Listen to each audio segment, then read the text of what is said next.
to the regular meeting of the City Commission of Rio Grande City, Texas. Today being Thursday, April 24th of 2025, the time being 12:30.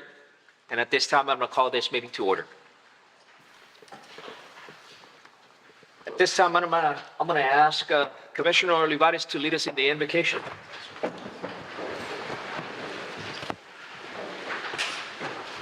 Dear Lord, thank you for allowing us to gather here today. We ask you to bless every mind and heart that fills the presence of this room. We ask that you unite us as a commission so that we can make decisions that affect our city in a positive way. We ask these things in thy name. Amen. Amen. And I'm going to ask everybody to please join us in the Pledge of Allegiance. I pledge allegiance to the flag of the United States of America and to the republic for which it stands, one nation, under God, indivisible, with liberty and justice for all. And now to the text. On the Texas flag, I pledge allegiance to thee, Texas, one state, under God, one and indivisible. Thank you so much.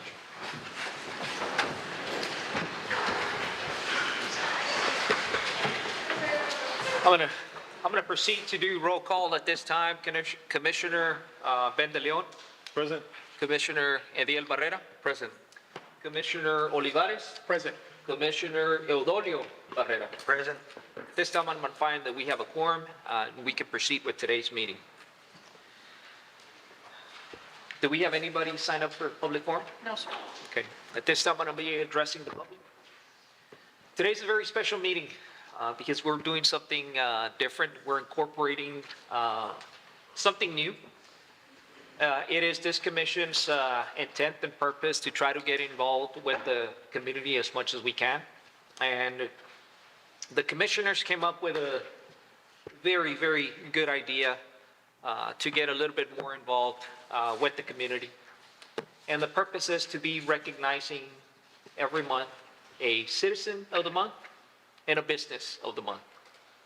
And this is going to be the first meeting that we do that. And after much deliberation and after much discussion, we have picked our business of the month and also our citizen of the month. It was in our agenda, but we're going to move that forward because I know that we're starting somewhat late. So we're going to move forward with that. Commissioner Olivares, I believe that you have something in your hand. Would you mind reading that to us? Yes, this is Caro's Restaurant. Caro's Restaurant, honoring a Texas treasure and the legacy of the Caro family. Nestled in the heart of Rio Grande City since 1937, Caro's Restaurant is more than just a place to enjoy Tex-Mex cuisine. It is a living legacy, woven into the cultural and culinary fabric of South Texas. Founded by Modesta Cavazos Caro during the Great Depression, the restaurant began humbly in the front office of a local tourist court. Recently widowed and the mother of 6, Modesta turned to her talent in the kitchen to support her family. Her dishes quickly earned praise, and soon, Caro's became a beloved community fixture. Caro's is widely credited with being the birthplace of the Puffy Taco, a staple in the Tex-Mex tradition and a symbol of the restaurant's innovation and authenticity. Through decades of service, the restaurant has retained the heart and soul of its founder's vision: good food, a warm welcome, and unwavering community spirit. The family legacy continued through Modesta's daughter, Maria de Lourdes Lu Caro, who alongside her husband, John Whitten, expanded the family tradition to Fort Worth in 1954. The second Caro's location introduced their signature recipes to a broader audience while remaining grounded in the Caro's family's culinary roots. Meanwhile, in Rio Grande City, family members including Juan J. and Maria del Carmen Caro preserved and advanced the restaurant's reputation.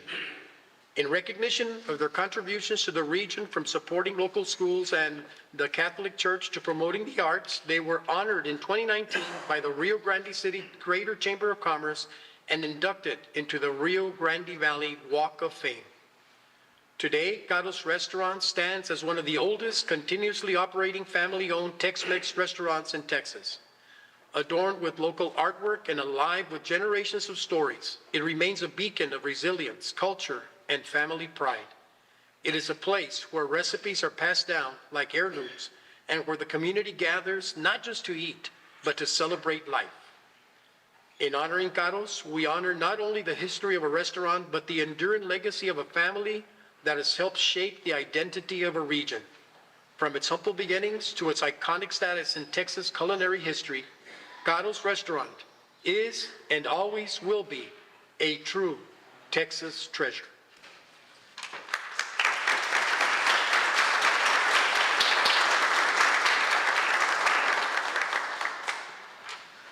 We're going to be presenting a plaque in a few minutes, but I'm going to move now forward to our citizen of the month, Mr. Ruben Saenz. Ruben Saenz is a graduate of San Isidro High School. Upon graduation, he enlisted in the United States Air Force, where he reached the rank of sergeant. During his years in the Air Force, he attended the University of Alaska and the University of Maryland while completing his bachelor's requirements. After the Air Force, he completed his education at A&I Kingsville.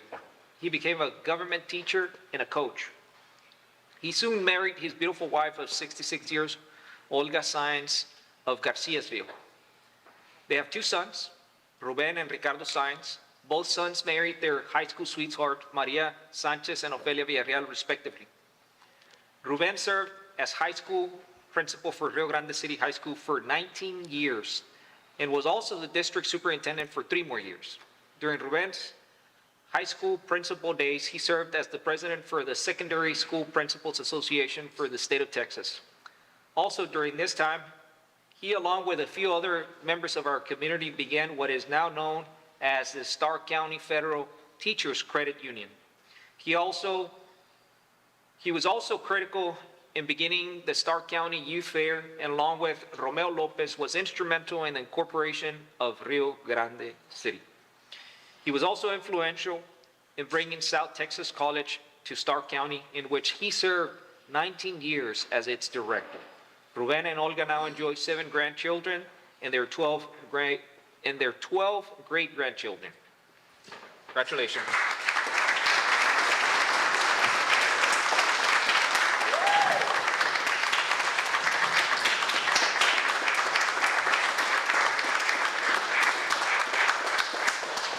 So at this time, I'm going to ask the representatives of Carlos Restaurant to come over to the front.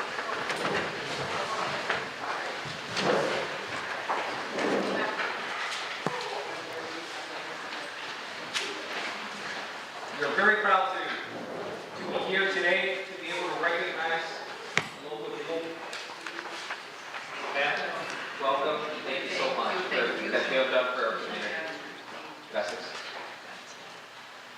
Thank you so much. Thank you. Thank you. Thank you for being here.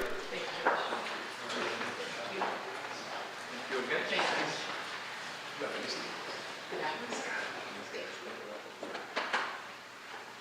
And we have here. Pasarlo por aquí. Come in.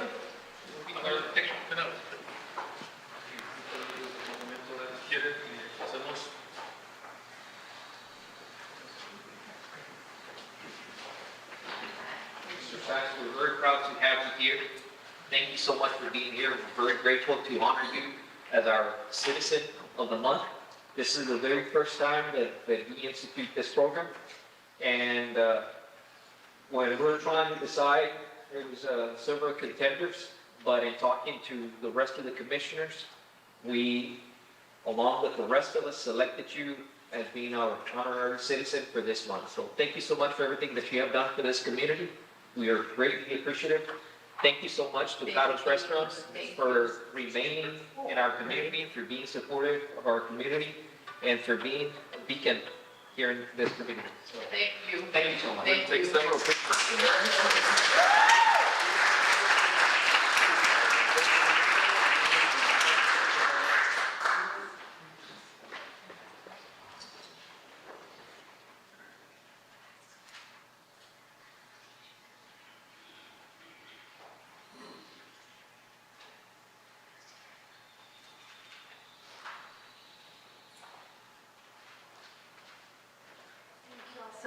Hold on. Let's take a picture, then with you and then with him, Oh, okay? okay. So can you, wait for us over here, let's take a picture with her, and then we want a picture with you by yourself. Good job. Take a picture real quick.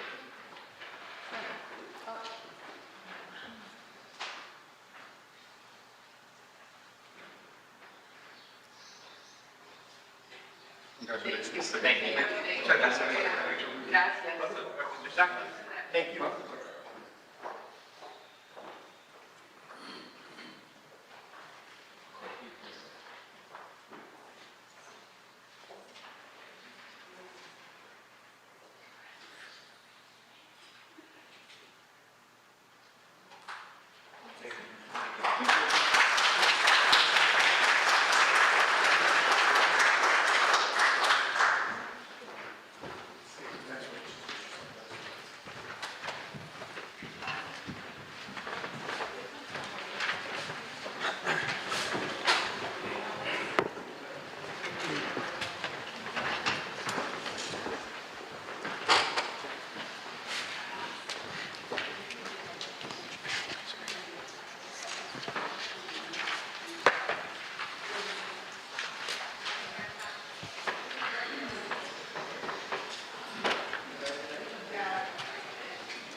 We're going to move forward to item, we had, no, yes, we had, nobody signed up for public forum. No. but We're going to move forward to item 1D, Proclamation of Developmental Disabilities Awareness Month.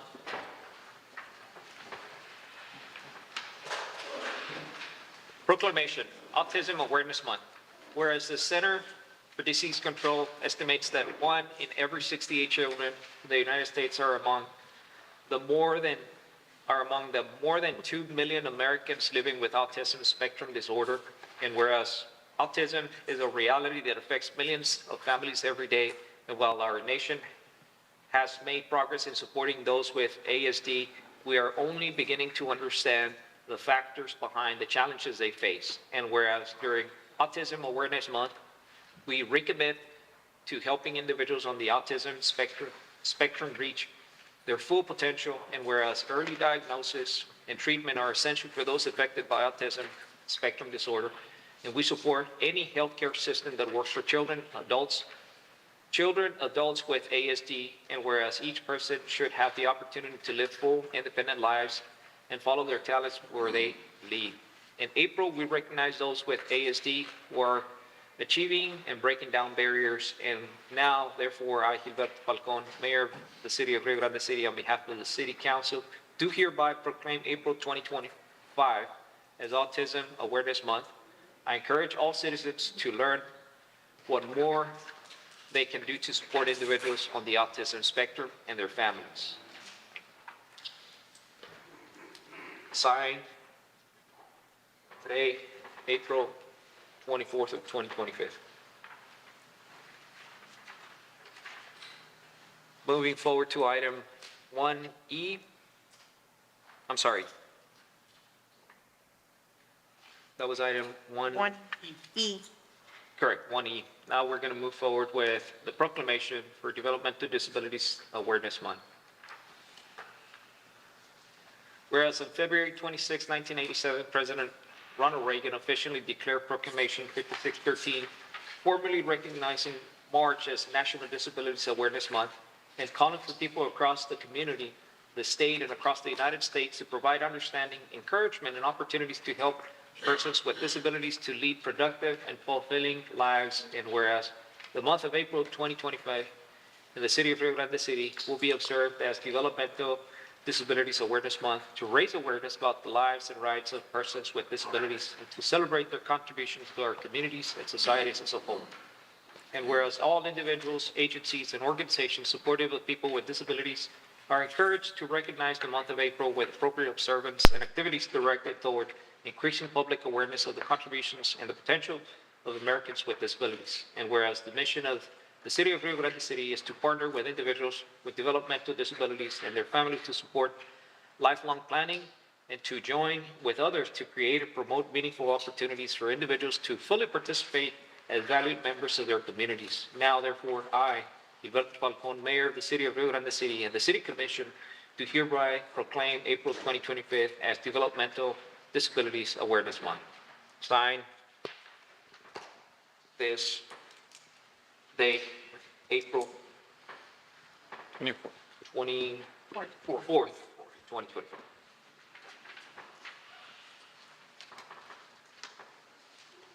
Moving forward to item 1F, departmental reports. Chief, good afternoon. On the police department side, proud to announce that we were fully funded for 3 different grants for the 2025-2026 year. It's a total of $129,211.77. All 3 grants are salaries for 3 positions, along with training, travel and training for those employees, which is the Violence Against Children's Act, Violence Against Women's Act, and our interdiction unit. Also talking about employees, both our commercial vehicle enforcement officers are now fully certified in hazmat and cargo tanks, so they have officially taken all the trainings that they would require to do inspections. This past week, I am proud to announce that we attended the City of Laredo 911 Regional Administration luncheon. 2 of our employees were actually recognized at that event. Nelba Ortiz, who's our administrative assistant, was awarded the Manager of the Year for telecommunicators. And Ana Ramirez was awarded the Community Outreach Excellence Award. So both employees are very crucial to our organization. And lastly, we did team up with Payne Ford. For this year, we were selected as the department for Bears for Badges. So we received a bunch of teddy bears. Our patrol officers will be carrying those inside their units. So whenever they go to a domestic violence call and there's children, to give them something to hopefully ease the trauma that they're experiencing. If there's no other questions, that's all we have for this month. Thank you, Chief. Thank you.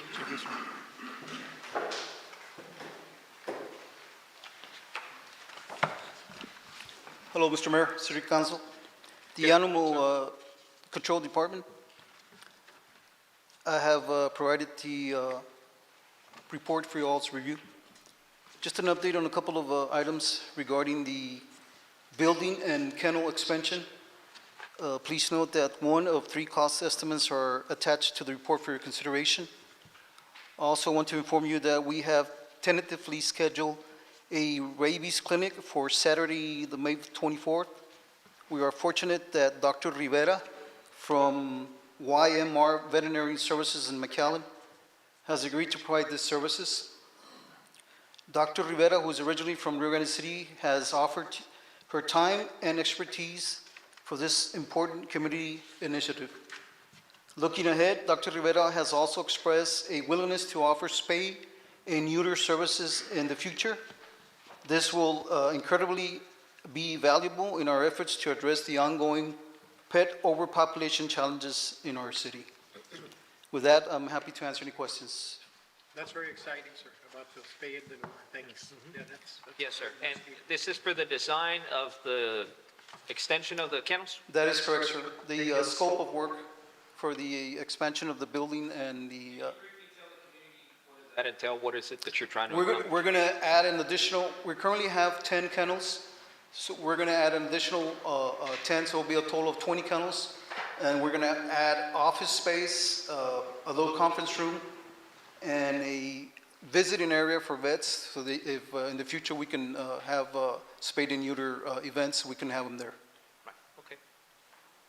Thank you so much. And just something I heard about the killer bees in Roma. I don't know if you have any calls or anything like that, but be on the lookout for that. No bees, just a lot of snakes. We have a lot of snake calls. Okay. So Officer, the 10 kennels that we currently have, are they always occupied? as we speak, yes, that is, I mean, that's our ongoing problem, is that we don't have space. We don't have space, and so we try as much as we can to find space for either get somebody to come and adopt the the dogs or cats, or find somebody that can foster our beautiful, dogs. So it's an ongoing problem that we have, an ongoing issue. Is it feasible to consider adding more than 10 additional kennels? We can. I think Mr. Barrera had expressed that we can add another 10 or 20.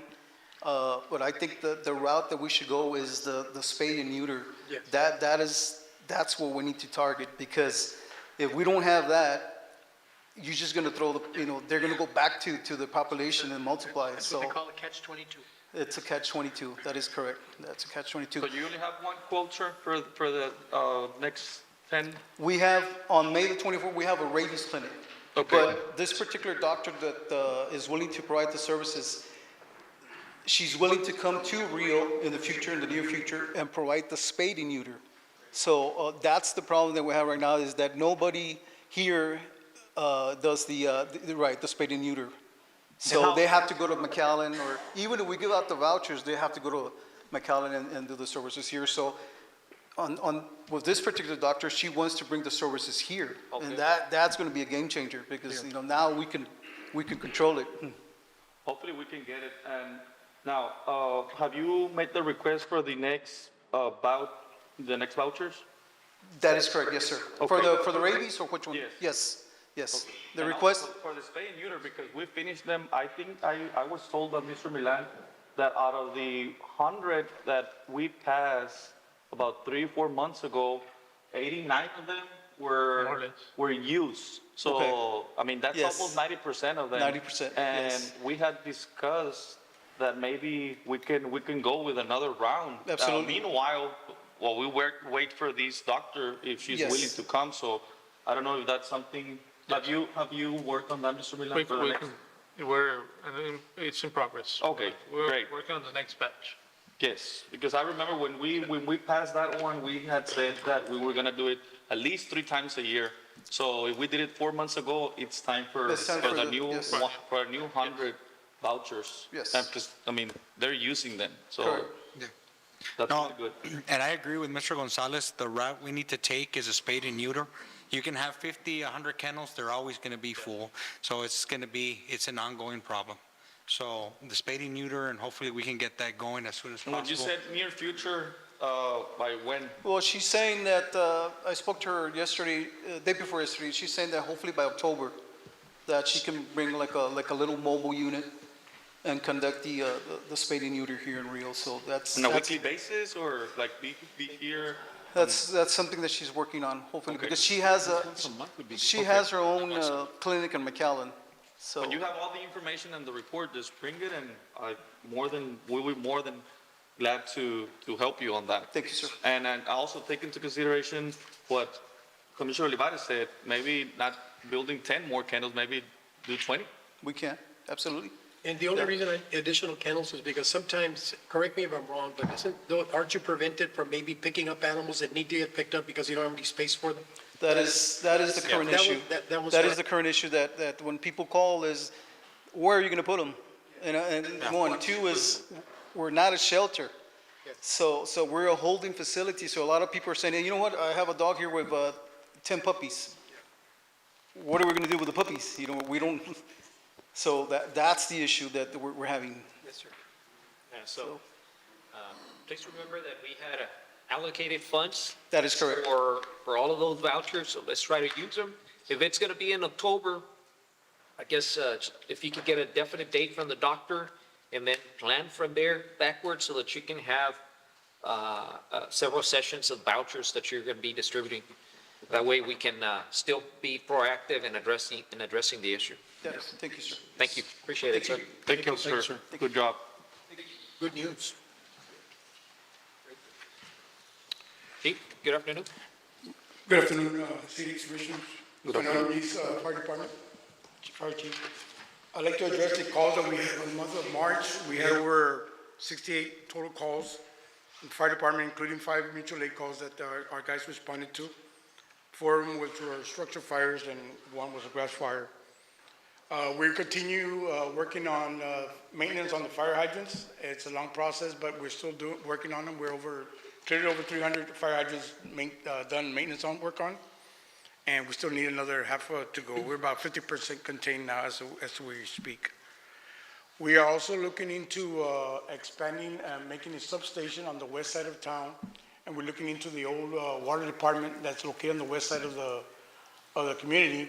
And we're currently looking into the cost of how much it's going to come out cost to. So we're currently looking into having three contractors to give us a bid on how much it's going to come out to, but we still need to work on the plan, make a plan and see how much, the square footage of it. And we have two designs. We're either going to work out of the old roof, using the old roof, or we're just going to go ahead and get rid of the entire building itself and make a new one. That is the project that we're trying to work on for the future station. And tomorrow I'm going to be meeting with representatives of American Red Cross. We're going to be doing a campaign on installing smoke detectors on residents. So we're going to be meeting with them tomorrow to see where we can start getting donations with smoke detectors. We can go in for the community, whoever doesn't have smoke detectors, to go ahead and install smoke detectors. Very well, sir. Thank you. That's Thank you. it. Thank you, sir. Thank you, Chief. Mr. Barrera, good afternoon. Good afternoon, Mayor, Council. I'm Hector Barrera, Public Works Department. My report is there in your package. We've been, we have been crack filling on streets. As you can see, we were out there crack filling. We had 293 citizens, citizens that show up at the 14 acres for the citywide cleanup. People take a good chance to throw their old things there. We have, I believe, 5 containers that you all can dispose your unwanted things.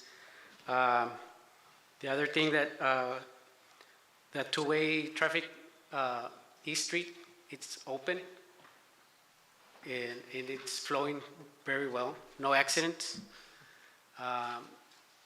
The yellow corners, they're finished also as well. Main Street and 2nd Street. Yes, sir. And we're still working on cleaning drainages and our brush route is on route. It's on schedule. I believe Mr. Barrera's got a special announcement Yeah. also. I have a special announcement for Jorge Medina for Employee of the Month. Oh. So,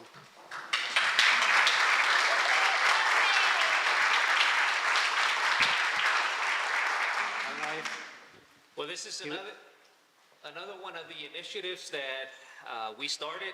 We wanted to recognize the talent that we have within our city. We recognize that it takes a lot of work to run the city. A lot of times, we have these gentlemen, ladies and gentlemen, that are out there on the streets. They're doing the hard labor, and I think that a lot of times they don't get the credit that they deserve because we don't see it, but they're behind the curtains doing all the heavy lifting so that we can have our streets running, our lighting, the issues that we had with the recent storm. And that's one of the things that I wanted to say, Mr. Barrera. Thank you so much for being proactive, addressing the needs of the community just recently after those storms that we have. Thank you. yes. But Mr. Jorge Medina has been 25 years with the city, and he's been very instrumental to, I can say, every department, like police department, water department, parks. So he's a very instrumental So we're very employee. happy to recognize now our Employee of the Month. So come on over.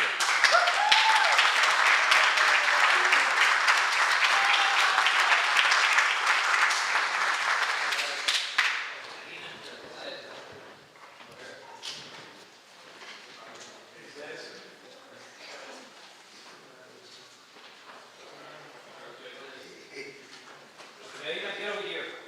You're at the spotlight right now.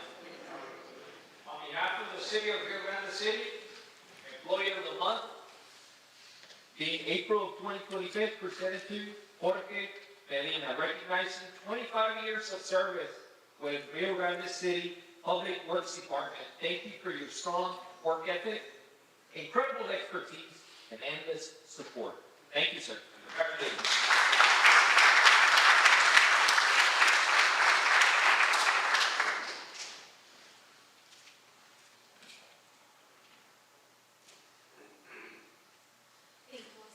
We're very proud to have you. Be quiet, but it's taken a long 25 years of hard work and dedication. So big round of applause for you.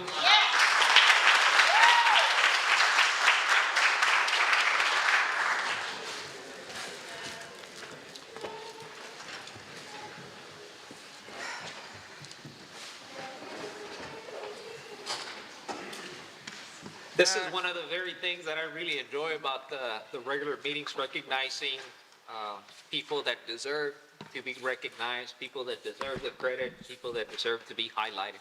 And today we were able to recognize an entity, Gatos Restaurant, Mr. Science, and obviously Mr. Medina for their contribution that they have done to our community. Makes us very proud to have that kind of people here, to highlight them, to recognize them. So thank you so much, everybody. Thank you. Moving forward to, Good afternoon, everybody. I'm here representing the municipal court of Judge Rene Orlando Garza. For the month of March, we had 313 new cases filed, non-park state law and city ordinance. 286 cases dismissed by our prosecutor due to statute of limitations. Old cases that we're trying to get rid of, help our community out in that way too. They've been there for a while. Some people, either they moved out of the city or whatever, and we're getting those out of the way. 337 traffic and docket citations were closed during the month of March. We had a very successful month of March. An in-code report sent Austin fines. Court costs collected for the March was $28,900. Also, the daily report revenue for March, all in total, was $30,381.74. We also had 10 Class A and B felonies that were transferred to the county and district attorneys. 14 arrest warrants were made in the month of March. 139 cases dismissed for our amnesty program during the month of March. The amnesty program, we do want to bring back and help out our community, and we do realize that there's a lot of tickets that are accident, it's by accident, they get pulled over, whatever. We want to help them out through our amnesty program and the most that we can. That's about it for the month of March. well, thank you so much. Great work that the municipal court has done. I know that you all are processing cases, moving the docket, collecting fines and fees, and at the same time, trying to be flexible with the community members by dismissing some of the cases, by being flexible with the amnesty program. So thank you so much. Thank you for all the work that you guys have done.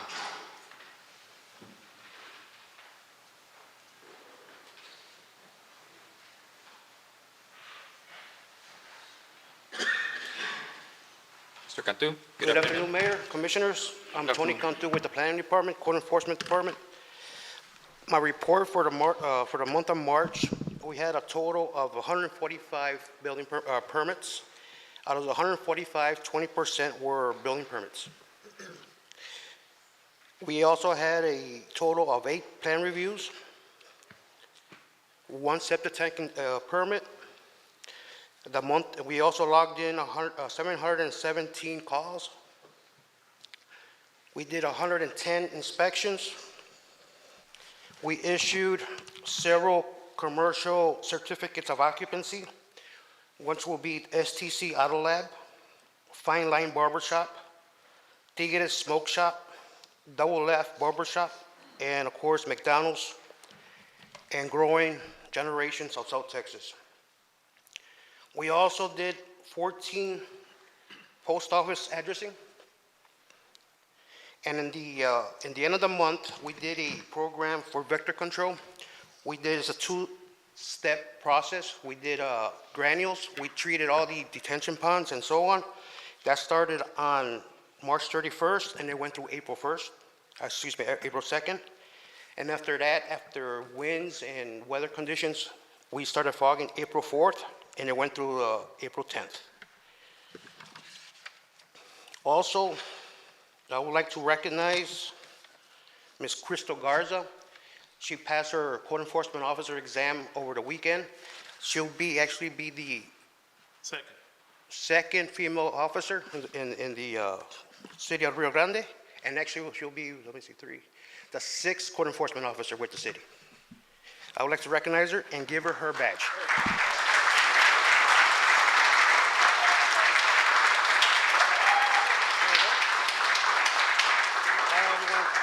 Take a picture? Want to take a picture with this? Yes, absolutely.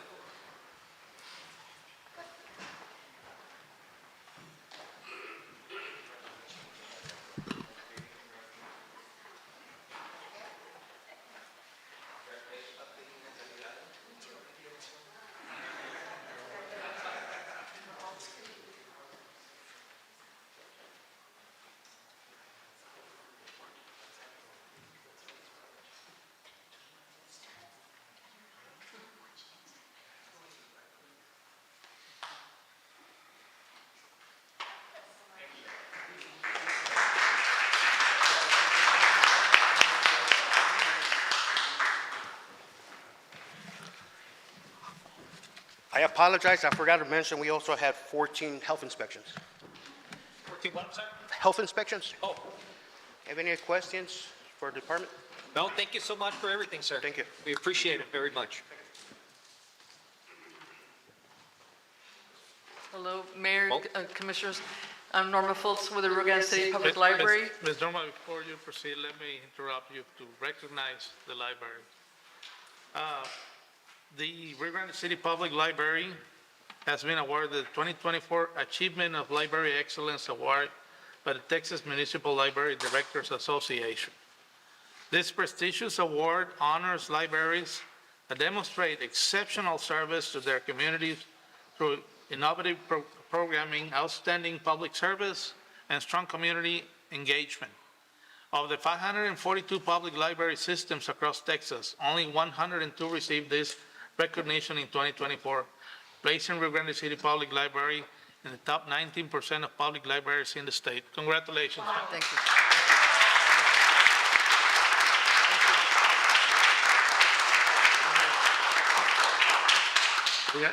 you. Do we go and?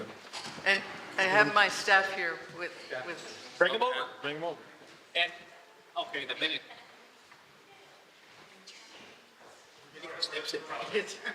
That's it. Yeah.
thank you.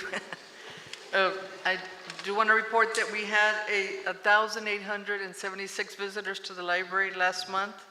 We had 160 programs for children, teens, and adults with 530 in attendance. And then we also have a Tales for Tots where we go and read to the different daycares. We did 34 programs, and we reached 340 in attendance. We're all wearing dyed color shirts. If you see, tonight we're having our Dia del Niño. It'll be from 5 to 7 at the CDA Event Center, formerly the KC Hall. We have hundreds of books ready to give away to children. Every child in attendance will receive 1, possibly 2 books, and a book bag. We've got games, snacks, different activities. We have a DJ.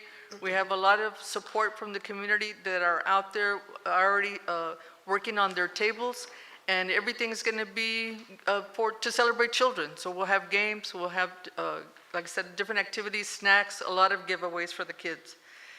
Then I also wanted to report the Friends of the Library, our nonprofit,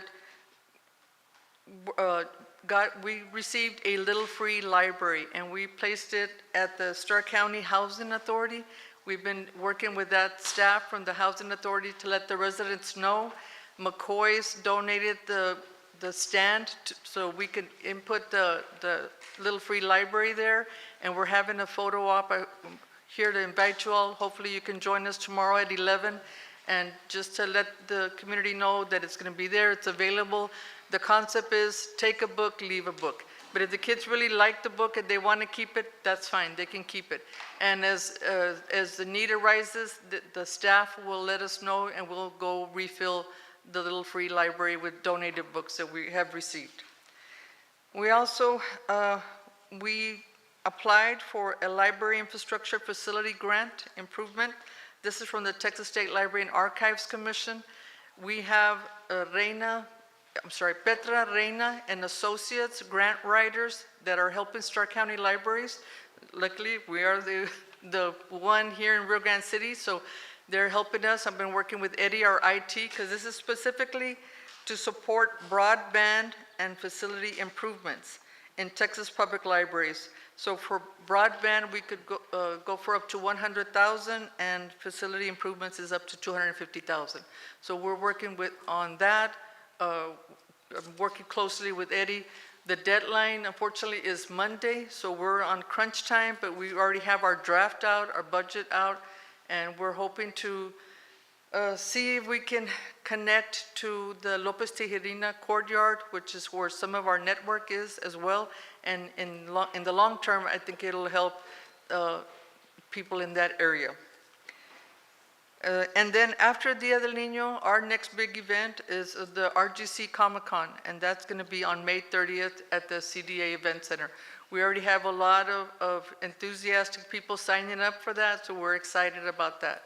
And we were also invited to Noticias RGV and KRGV Take 5, so we've been really pushing our Dia del Niño. We did receive a grant from Save the Children, and that grant allowed us to have ukulele camp, which they'll be showcased tonight. We have dance kids and dance tots with Kari that helped us with that, and the ukulele was Corrine with Star Music Academy, and then art ventures at the library, we had that with Kelsey. So we've been busy. Then next, before we know it, it's time for summer reading program, and we're getting ready for that. Well, thank you so much. Thank you.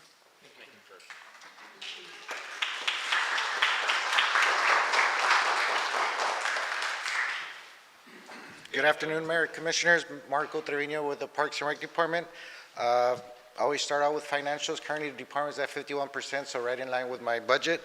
For sports, Pony League continues to be a huge success. Concession stand is now open, so now we're just pending our cash app approval.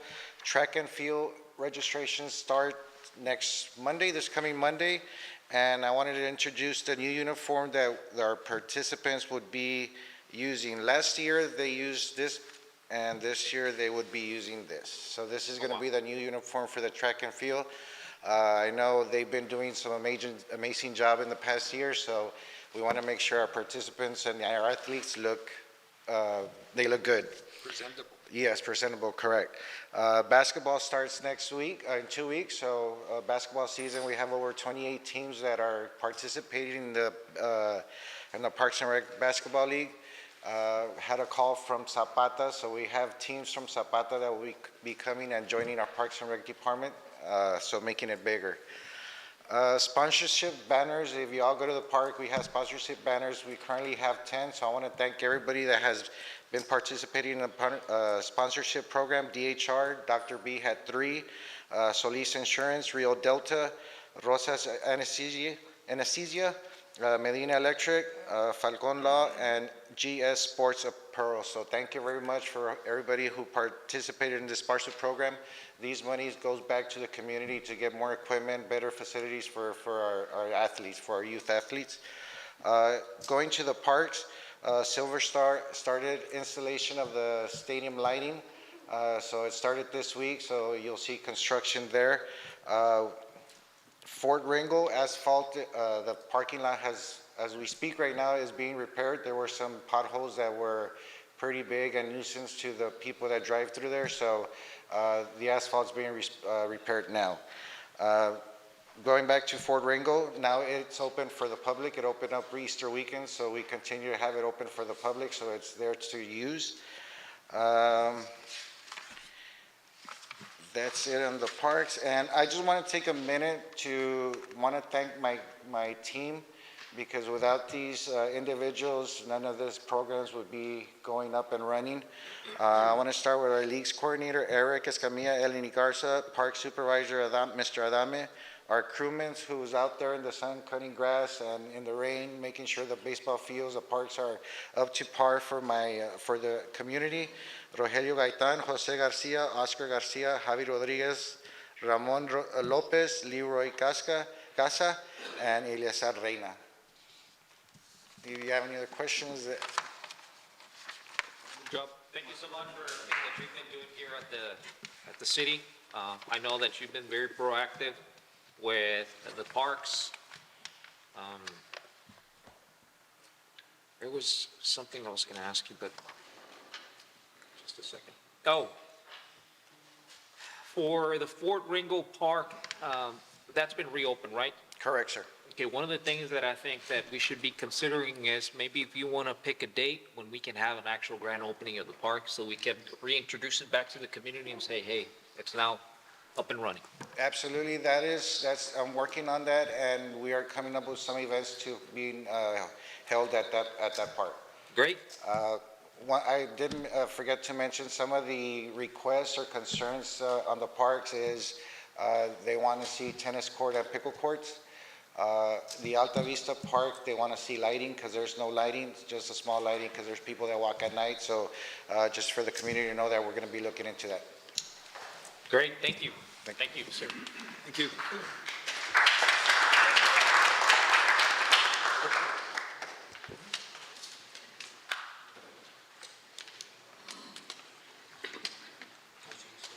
Good afternoon, Mayor and Commission. I'm here with the EDC. Mr. Barrera was out this afternoon, so I'll be giving the report. Our Stark County's unemployment rate is at a 10.2, and that's down from January, which we started off the year at a 10.5, so that's good news. And we have some upcoming events. The Rio Grande City Hispanic Chamber of Commerce, they'll be having their Noche de Gala on May 15th, and one of the recipients of their large business of the year is our very own Reina Construction. So we'll be heading out there. Everybody's commission is invited to go for this event. It'll be held in Mission. McDonald's new location on the west side of town, they'll be having their ribbon cutting May 23rd at 1 o'clock. So everybody's welcome, and it's open to the public. Next up, we have Home 2 Suites. They are planning their groundbreaking ceremony for May 29th at 9 a.m. And the EDC will be having their budget workshop in June 13th and 14th. So those are our upcoming events. Do you have any questions or? Are those workshops local? Yes, they'll be here held locally. Okay, If Questions? not, I'll be followed by Ms. Yanderi. She's out on a conference. So our Main Street Advisory Board Vice President, Mr. Canales, will be giving her report. Sure. Thank you. Thank you.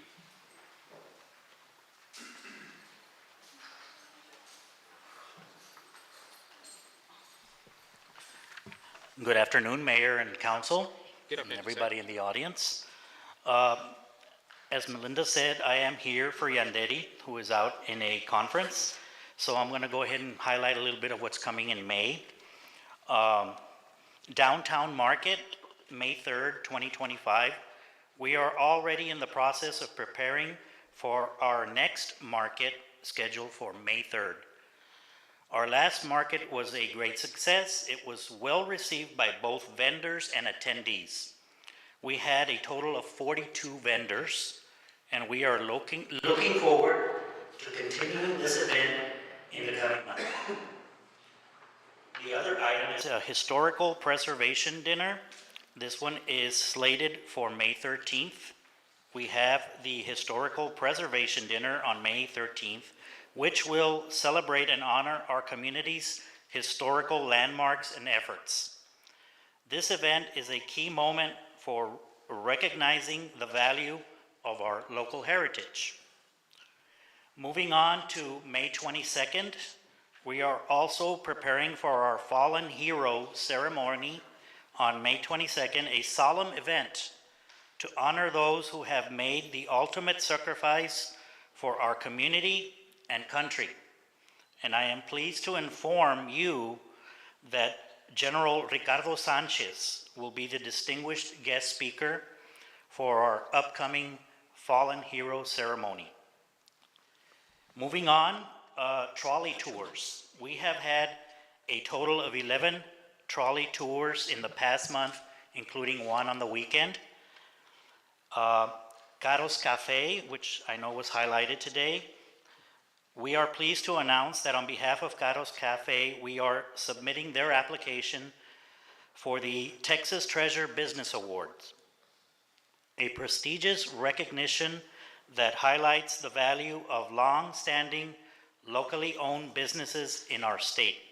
We will continue to monitor the progress of this application and support Caro's Cafe in this effort.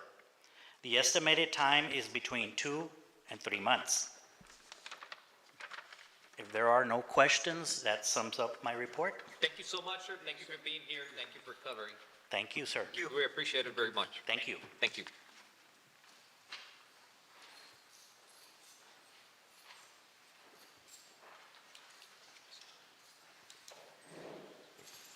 Good afternoon, Mayors, Commission.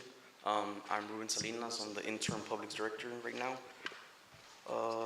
On my department monthly report, we worked with the city consultant and the water treatment plant operators to fix the pressure issue at Las Lomas. Alto Vista and all that had been experiencing low water pressure for some time. We pretty much had a valve closed. We worked on it, opened it up, got the tank 1-to-1, and we resolved that issue. We installed 8 new commercial meters in the last 2 weeks, and we will be installing 3 more this week. We installed a new fire hydrant for Mr. Al Lopez at his new plaza. We reopened bids for Monroe Street and Lopez Street on the sewer expansion. Hopefully we get bids this Friday. When? Oh, this Yeah. Friday is the deadline. Well, it's the pre-bid. Next Friday is when we have the opening bid. Our Vector truck is back. The what, So sorry? our Vector truck, Oh, yes. yeah, it's back. We already tested it out. It's operating smoothly. To go. And we cleaned the old ice plant at the old water plant. It's looking better than what it used to be. Yeah, it was pretty bad. The border wall, so they had been passing through the river pump station that we have located by the river, and we already successfully completed the lowering down of the pipe. Yeah, Okay. so that one's already done. We're working on fixing meters that have not been reading. So what we're doing right now is we're recycling rings and lids from old meters that we've taken off thanks to the Camstruck program, and we're recycling those lids and getting the meters to read now. Okay, great. And the sewer plant, we've begun to clean the racetrack, and we've already painted the clarifiers and the chlorine chambers. Awesome. Great. Yeah. Any questions, concerns? No questions, just thank you for the initiative. Thank you for taking care of our equipment. We appreciate it very much. Thank If I you. might highlight, Mr. Salinas has been serving as our interim public utilities director. It's a very difficult job. He gets all the calls and complaints of our constituents for water pressure, leaks, et cetera, you name it. And I dare to say he's doing an outstanding job. I have not gotten any phone calls, so that just tells me that. Things are getting addressed. Yes. Thank you, sir. Thank you, Mr. Salinas. Thank you. Good afternoon. Valerie Garza with the Personnel Department. Before you, you have my report. It's regular housekeeping in my department. If you have any questions on the report, if not, I would like to take this time to present 3 of our new hires for the city. I'm going to begin with PUD because he's standing behind me. Yes. We have 2 new crewmen for the Public Utility Department, and I'm going to let Mr. Salinas go ahead and introduce them. Very well. Yes. Pedro and Mr. Gil, could y'all come up? These are our 2 new employees for the PUD, and excellent workers, outstanding. They have some experience from, I think, contractors and El Saus. I worked 3 years for South. For El Saus Water Supply, and they've become very, very good with our team. Both of them are going to be in your team? Yes. Okay. Well, Thank you. welcome, sir. Thank you.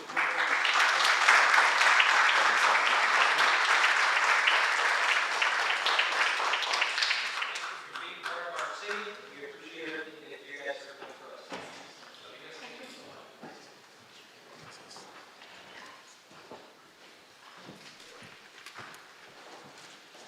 And we have 1 new hire for the library. And Ms. Foltz, she gone? She's here, Ms. Gone. Over here. If you can present your new hire. We were fortunate enough to get Carmen Lopez on our team.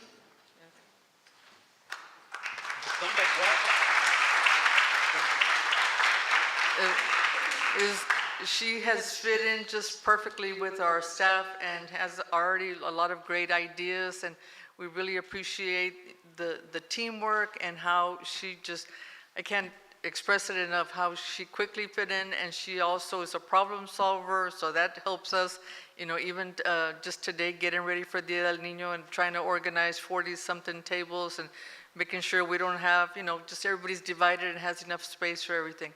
And so, just Carmen, thank you. We want to say,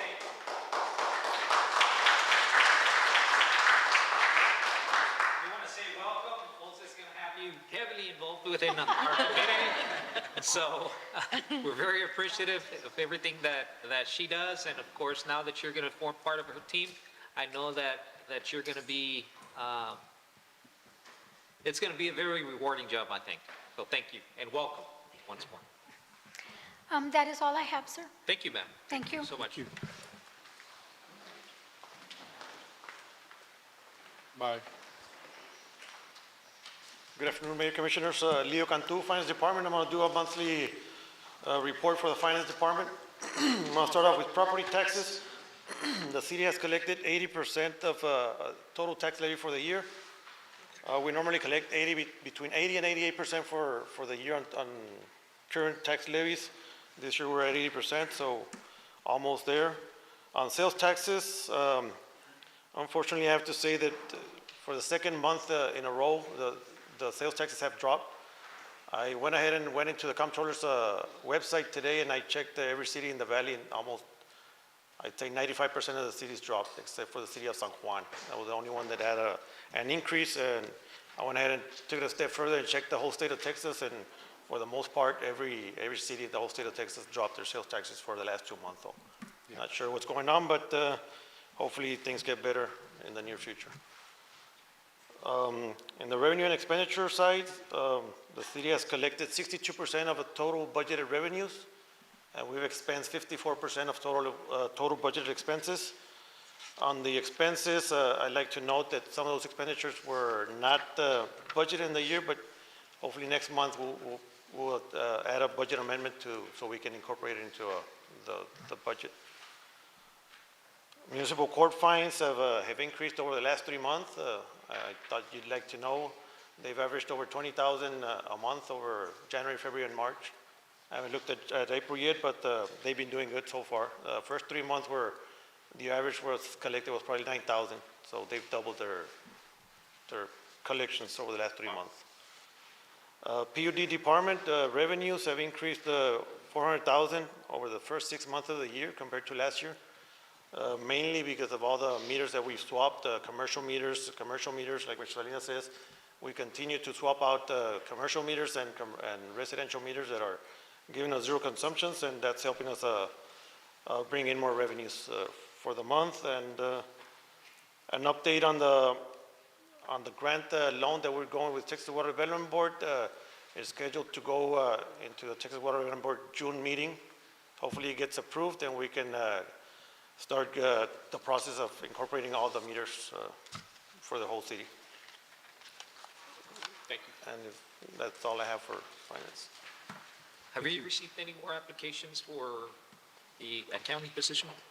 Last time I heard three applicants, so hopefully we'll do some interviews next week. Okay. Well, thank you so much, Mr. Cantu, for the report. Thank you. Thank you. Mr. Cantu is one of those individuals that really goes above and beyond to try to make sure that the numbers are square. And just wanted to highlight that, wanted to say thank you, Mr. Cantu, because I know that you go above and beyond. And we're very appreciative of the kind of work that you do. Thank you.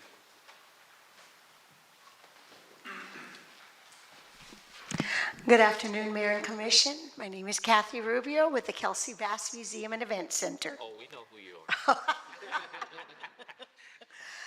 Ooh, okay. Well, to piggyback off of what Mr. Canales said, in the middle of March, I had the distinct honor of welcoming into the museum Lieutenant General Ricardo Sanchez, his wife, and their grandson. He knocked on the door, walked in, and I asked, how can I help you? And his wife said, oh, we just want to show our grandson his grandfather's room. And it clicked, and I ran out to meet him, and he went into the room. We gave him a wonderful tour, and I think he wanted to leave a little earlier, but I had a lot of questions for him. And so after that meeting, I remembered that we do have a Fallen Heroes event in May, so I reached out to him and asked him if he'd be willing to be a guest speaker at that ceremony, to which he agreed.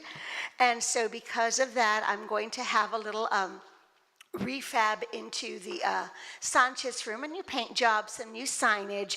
I recently found in our storage upstairs a photo of him, a poster-sized photo of him, and so I commissioned another museum patron to go ahead and reframe that for me, so that's going to be front center of the room.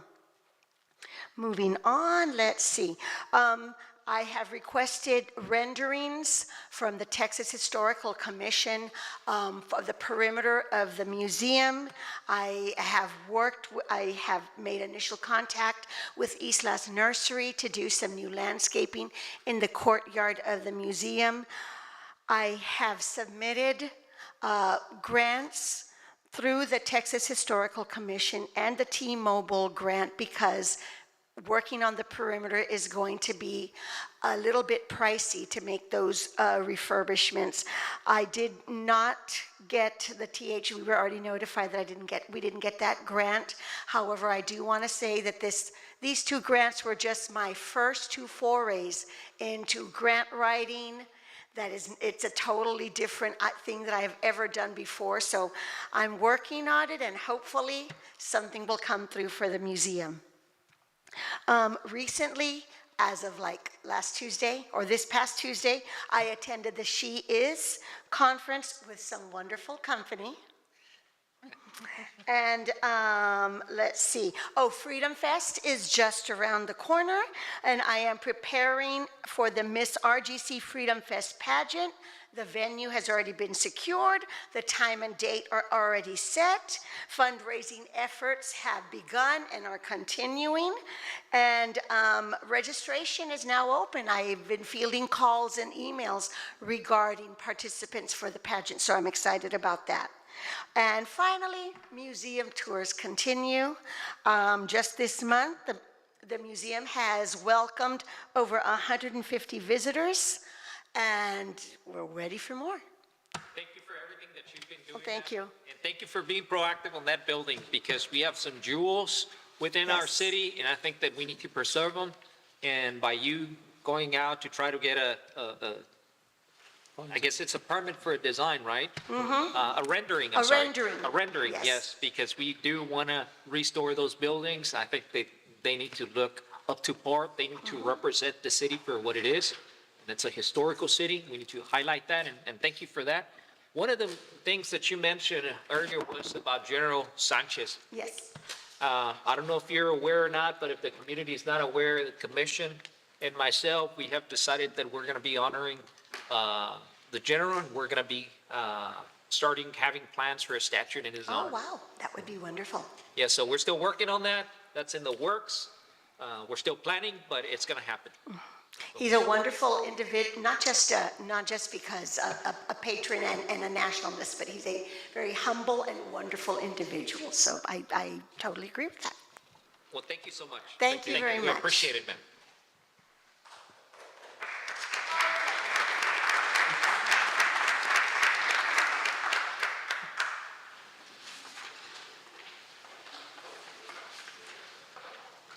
Good afternoon, Mayor and Commission. So I'd just like to introduce myself again to our public here today. My name is Valeria de Anda. I am the PR specialist for the City of Rio Grande City, and I'll be reporting on the PR department. I'd like to start off by letting you all know that it's going to be extremely difficult to top all of these amazing accomplishments and reports. So I don't know why they left me to the last, but we will try. So yes, it is such a privilege to be able to work here and represent these departments and help them shine. So let's get on to the report. So this month, the PR department has been abdomen in collecting sponsorships for the State of the City and Freedom Fest. We also ensured to keep the public informed and updated during the flooding in late March. We made sure to let the public know about the resources available in Rio Grande City. We also attended the Disability Awareness Walk, the Downtown Spring Trash Bash, Riverside's second anniversary, State of the City production meetings, FEMA and TDEM while they were surveying the damages reported during the late March flooding, the Rio Grande City Gruya ISD golf tournament, the Stark County State of the County address, and we were also very happy to accompany Mayor Falcon at the She Is You University event, where our very own Mayor Gilberto Falcon was a guest speaker of the panel of mayors in Rio Grande City, but he was representing not only our city, but the mayors who are driving change here in our area. And what to expect in May. So the month of April has been focused on tending to our bigger events, such as State of the City and Freedom Fest, and we will continue to do so in the upcoming month. But following the suggestions of the proposed comprehensive plan, the PR department will be attending the TAMIO Region 7 Spring Quarterly Meeting to receive additional training and learn new tips and tricks that can be applied here at our municipality in Rio Grande City. Thank you so much, and if anyone has any questions, comments, or concerns. Thank you so much, ma'am, for making us look good in the public eye. You guys make my job very easy. Thank you. We're done with the reports? Yes, I think so. We move to item number 2, which is the consent agenda. And at this time, I'm going to move to item A, approval of minutes from previous meetings, A and B, approval of action taken at the meeting of the City Commission regular meeting held on Wednesday, March 19, 2025, approval of action taken at the meeting of the RGC EDC 4B Board held on Monday, March 17 of 2025. Mayor, there are no objections. I move that we approve item 2A, subsection A and B as presented. Second? I second. Motion has been seconded. Does anybody have any questions or concerns about the items? If not, all those in favor say aye. Aye. Aye, motion carries unanimously. Going to item number 3, appointments. A, discussion and possible action to appoint members to the Historic Preservation Commission. Mr. Cantu? Good afternoon, Mayor. Good afternoon. This is a commission for the Historical Preservation Committee. And under the ordinance of 97.7, they're required to have 7 members. At this time, we have 4 sitting members, so we have 3 vacancies. On your memorandum, we listed 3 individuals that are considering to get that position as commission.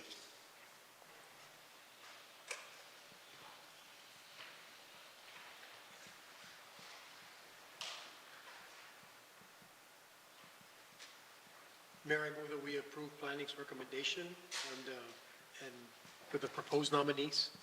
Do you want me to name?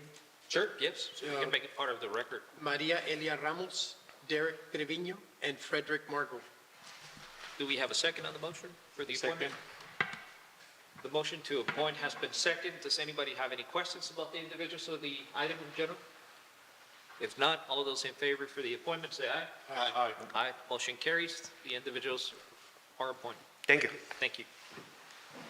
Now we move to B, discussion and possible action to appoint members to the Parks, Arts, and Recreation Commission. Mr. Trevino? Good afternoon, Mayor and Commission. This is to appoint an advisory board for the Parks and Rec.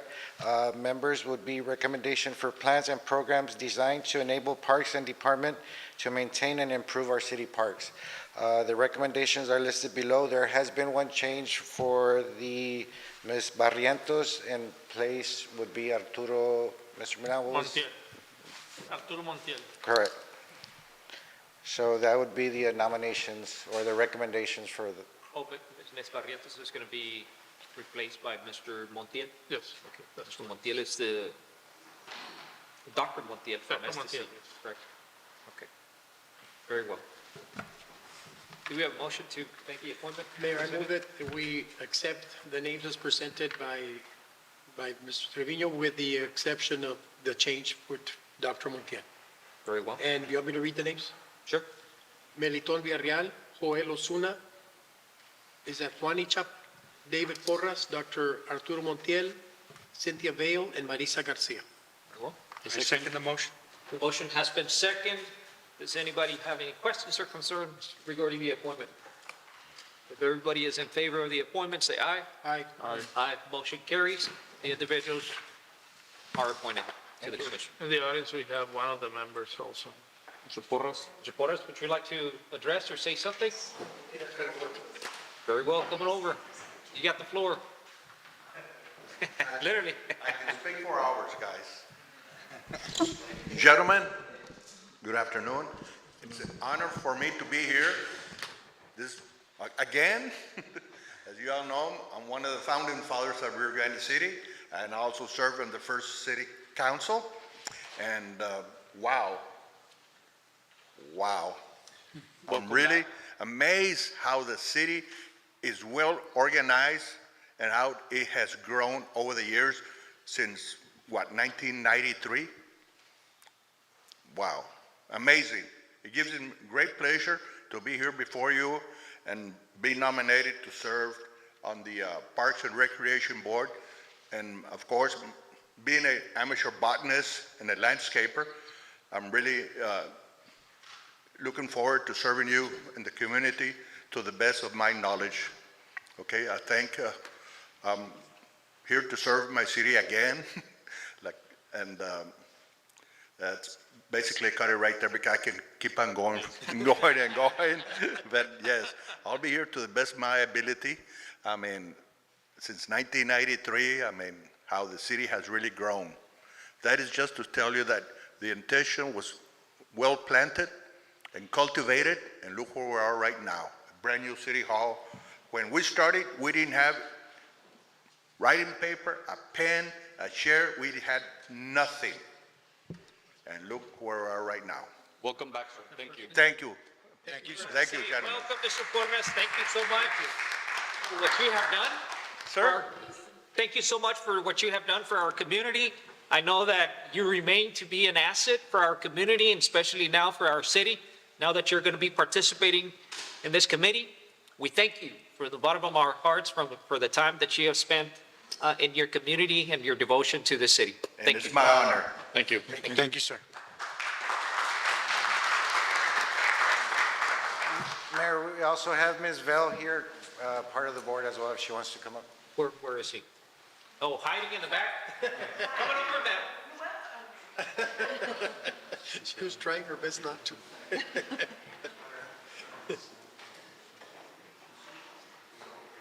not expecting to say anything, so I do apologize. I didn't even know I was going to be included in this meeting today. Because you are a But- very public speaker, so thank you. Oh, well, thank you. Well, I just want to say that I'm very honored to be here today. Again, it was by chance because I was a little late, so I do apologize opening the door. I've worked with a lot of these departments, and I'm in awe of the motivation that they actually give. So I'm just feeding off of them. One of the first departments that I started working with was Assistant Chief Solis, and I just fell in love with also Parks and Rec, and of course the library, Norma. They're fantastic groups here. And of course Kathy, you can't forget Kathy and her bubbly attitude. That's why I didn't mention. So I think that this city has so much to offer, and we're just going up. I'm trying to, in whatever area that I've learned in the past, I'm trying to move it over here from resources, businesses, bringing them, introducing them to Rio, and helping these departments and whatever I could do to help them. So. We appreciate that very much, ma'am. We appreciate you being here today, and especially forming part of this committee. We are having to have special attention to our Parks and Recs department because we talked about it. Right now, we're trying to focus on bringing new businesses, and we don't have the entertainment centers that are in the other bigger cities, such as golf courses, such as bowling alleys and the like, right? But we have our parks. So we can offer a lot of entertainment for our youth and for our community via our parks, and we want to focus on that, and that's why we've given Mr. Trevino a lot of leeway to be proactive within the parks, to be creative, to try to keep them up to par and in great condition so that we can deliver and give a little bit back to the community. Of course.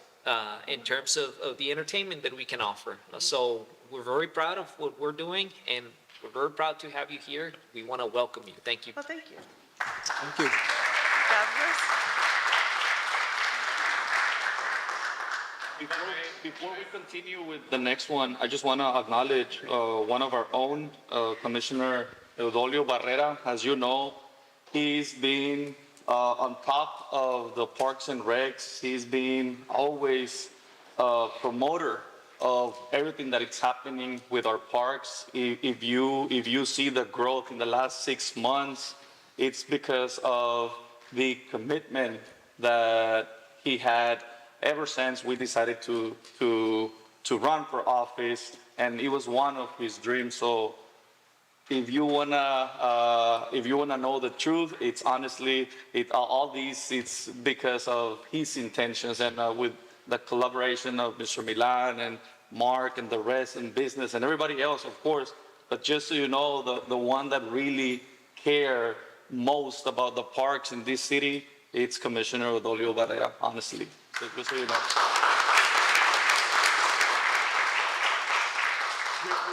Becoming a reality.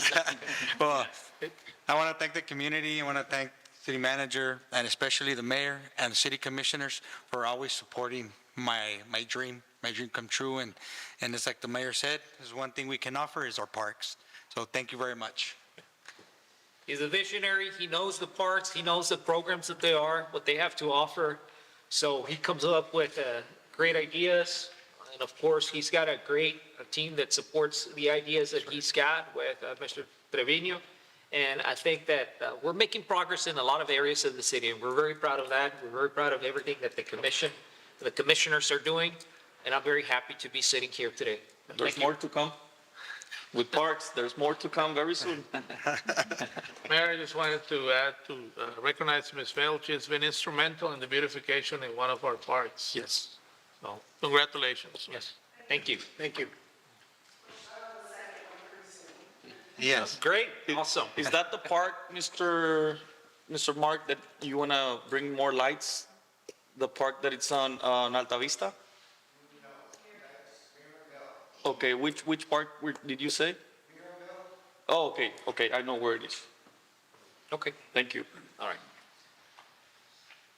All right, where were we? We were in the appointment. Okay, moving to item 4A, City Manager's Report, A, presentation and acceptance of the fiscal year, is this correct? 2023-24? Yes. Finance audit of the city of Rio Grande City. Good afternoon, Mayor, Commissioners. I want to formally introduce Mr. Raul Hernandez, made the trip all the way from Corpus for the first time in person, and he's here to present the fiscal audit for 23-24 fiscal year. Mr. Hernandez, welcome. Thank you for being patient. Thank you for being here. Thank you, Mayor. My name is Raul Hernandez, CPA, and I represent your auditing firm. Hopefully I haven't killed the mood here. We're all your auditors. Yes. I'd like to begin on page 17 of the audit report. I think everyone has a book. Yes, sir.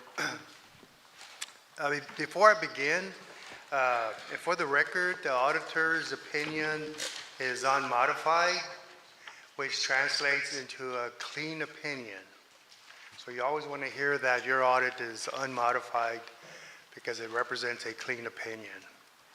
Let me just change my glasses here. Page 17 is the statement of revenues, expenditures, and changes in fund balances. Governmental funds for the fiscal year ended September 30, 2024. The first column is your general fund. You'll note total revenues for $9,125,773. As you pan down, you'll see total expenditures were $11,439,476. So your expenditures exceeded revenues by negative $2,313,703. However, there were other sources of revenues that came in, totaling $3,545,606. So your net change to your fund balance in the general fund increases by $1,231,903. Now, you started with a fund balance of $4,024,775. There is an additional increase of $389,215. So you're ending with a fund balance of $5,645,893. Any questions on the general fund? What was the transfer in? Every entity, every governmental entity budgets for interfund transfers, where you transfer from other funds or you receive transfers, coming backwards. So this transfer is related to transfers that came in from other respective funds. Okay.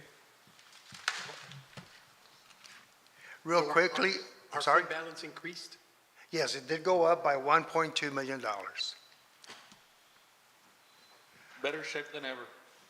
I think since I've been here, you've always had a relative good, increase to your fund balances. So, it's always been good work by your staff and specifically Mr. Cantu. Real quickly, the fund right next to that is your EDC. That ended with a fund balance of $2,200,524. In total, over on page 18, all governmental funds that ended with a fund balance of $9,183,450. Any questions? Nope. No, sir, thank you. No questions. Then let's quickly jump to page 23. Now, page 23 is your statement of revenues, expenses, and changes in fund net position. And again, for the year ended September 30, 2024, this is your water, sewer, and sanitation fund. At the very top, you'll see total revenues. These were $7,493,638. At the very bottom, total expenses, $5,476,600. So over at the top of page 23, you'll see the profit there, $2,017,038. But here again, you have other sources of revenues or uses of expenditures. The net is $237,507 additional increase. You have operating transfers in and transfers out. So the change in net position here is an increase of $1,728,244. Now you started with a net position of $23,809,718. There's a decrease of $75,536. So you ended with $25,462,426. And again, this is your water, sewer, and sanitation fund, $25 million. Any questions? The remainder of the report is pretty much consistent as it's been in the past. I had no plans to cover that. I think I've covered your two major funds. So they both have a significant increase to your fund balances and net position. Thank you. Thank you, sir. Thank you. Thank you. Thank you for being here today. Thank you.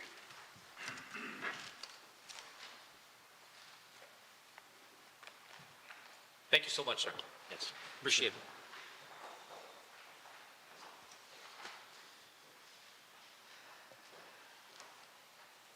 Moving to, we need to make a motion to accept the, let's go. Do we do the audit? Yes. Okay, all right, very well. Mayor, I would like to move that we accept the audit as presented by Mr. Hernandez. Do we have a second? I second. All of those in favor say aye. Aye. Aye, motion carries. Moving to item, for the record, item 4, B, and C have been addressed. Going to 4D, presentation by Valiant Energy Sources and Consultants. Council, we want to thank you all, first and foremost, for allowing us to come here and present to you all. My name is Eric Ramirez. I'm one of the managing partners of Valiant Energy Sources. Another one of our partners is here currently as well. I just want to give you a little history as far as who we are in totality as a company and what we do in the services that we're here to propose that we feel would be a good fit for the city. Valiant Energy Sources was established back in 2018 by a group of energy professionals in the deregulated market in the state of Texas. We find passion to assist cities, local communities, school districts, and obviously commercial customers throughout the entire state of Texas. I do want to bring this up very quickly. I know that y'all commended Miss Carmen Caro. She's been one of our oldest clients with our firm, and it brings a high delight for us to be able to see not only one of our clients, but a big staple for the community to being acclimated in that way. So I just wanted to add that. We currently do cover 3,500 customers throughout the entire state of Texas, covering 15,000 service points throughout the entire, and that we have moved up from 750 million kilowatts to 1 billion kilowatts that we cover on an annual basis, whether it be commercial businesses, municipalities, or school districts, or any kind of government entity throughout the entire state of Texas. We do cover a realm of services that obviously that would, every city, whether it be cities, school districts, have a unique way of approaching to try to better themselves when it comes to energy efficiency.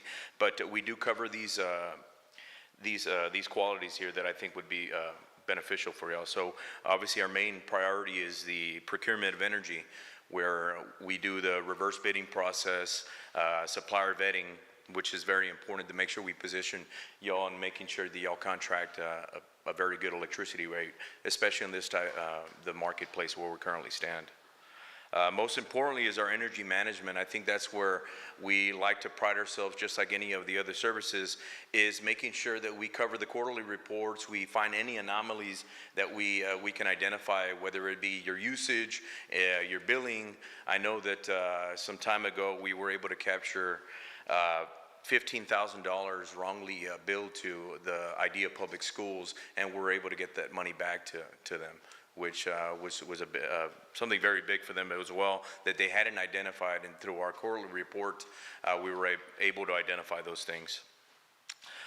Another big thing is the industry educational management portion of it, making sure that we educate our customers and making sure that they understand where the marketplace is and any efficiency, any grants that are currently out there to facilitate, to help y'all in any which way. Another very big thing is the pact that we have that we've created with AEP to help out our cities with any outages that y'all may have. Y'all may be building a new facility in the area that might not need the energy for a temporary portion of time. We'd be able to facilitate and work with y'all. But most importantly, any of the outages and any of the areas specifically that don't have lighting, that we'd be able to go out there and make sure we get them lit up. When you make the reverse bidding, how do you make your money? Excuse me? When you're a consultant for How that works, Mayor, obviously we'd go out there, we do the reverse bidding process with the providers. There'd be a minimal fee that obviously we'd make through the provider. That wouldn't be at no upfront cost to y'all, obviously, and it'd be something negotiated to the providers, just like any other city does, or school district in this case. Yes, sir. I see. Yeah, that's one of the things that I wanted to clarify. Yes, sir. So if we were to be consultants for the city, your fees would come in from the provider. From the provider Yes, sir. themselves. Yeah. But you would be advocating to have a good deal for us, right? Exactly. That is correct. To making sure we position you and get you the best rate possible in the marketplace. And not only that, the benefit to that is that you would be able to approach each and every service that we currently offer that to be able to assist you. Yeah. And if it turns out that you become our consultant and for some reason you can't get us a better deal, would there be a fee associated with that? No, sir. Okay. It's only if you're able to secure a better deal on the energy consumption. Exactly. Right? And that would come up from Correct. providers. Correct. Now, we also need to take into consideration too that marketplace prior to where the marketplace is now is not in the position where a lot of times we're going to be able to find you a much cheaper rate. Right. Now, what our job is to do is make sure we position you that every term and condition and component is suited in there, is the best fit for the city. And obviously you provide some other services, right? Correct. Where there's actually a fee. But one of the things that I think that we were interested in is trying to get a consultant for energy, right? And I think that's your forte. Yes. And there is one more that I do want to cover with y'all is the street lighting project that we've created for cities. When we say street lighting projects, I know that we drive through neighborhoods and in certain areas you might not have a sufficient amount of lighting. Obviously that could be a major cause for accidents, vandalism, and obviously any kind of safety concerns when it comes to our children, especially in the neighborhood. So we've created this program to find areas that cities need the most lighting and work hand in hand with y'all and with the local utilities to be able to light up those areas. And through grants as well, where it isn't to an upfront cost to y'all. I did over here, Mr. Trevino, wanting to find more lighting for a specific park that you have. There's certain grants out there that we've identified and that are currently still suited that y'all can still approach, and we'd be able to facilitate with those and help you out. And they're specifically for parks. Yeah. Okay. So And with those are the.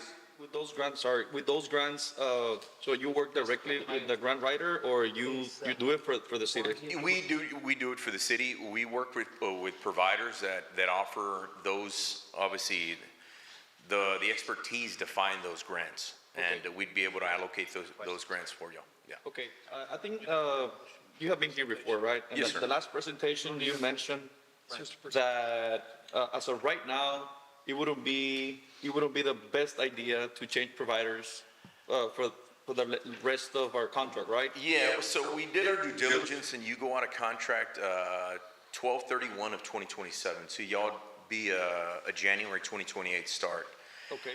Thing is here, and that's another reason that obviously that we're here to propose, is that just because of today's marketplace after Winter Storm Uri, the marketplace isn't what it was before, like I mentioned prior.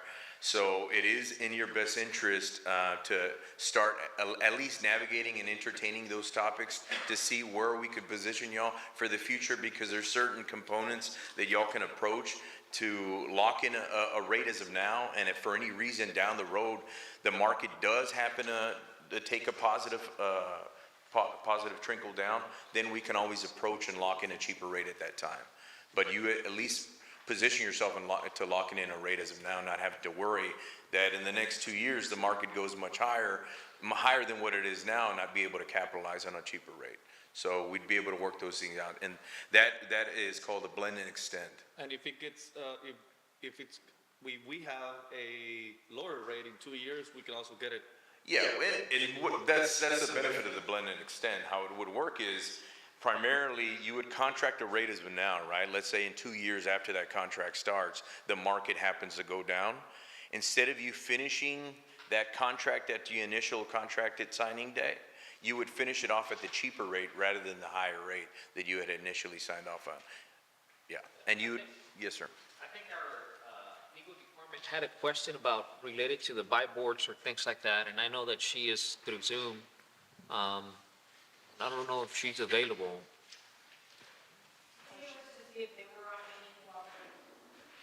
Are you a part of any cooperative? Yes, we are a part of a cooperative. It's a Mo Casey Cooperative. Yeah. Yes. Because we were wondering about your services. One of the things is if we actually needed bids, right?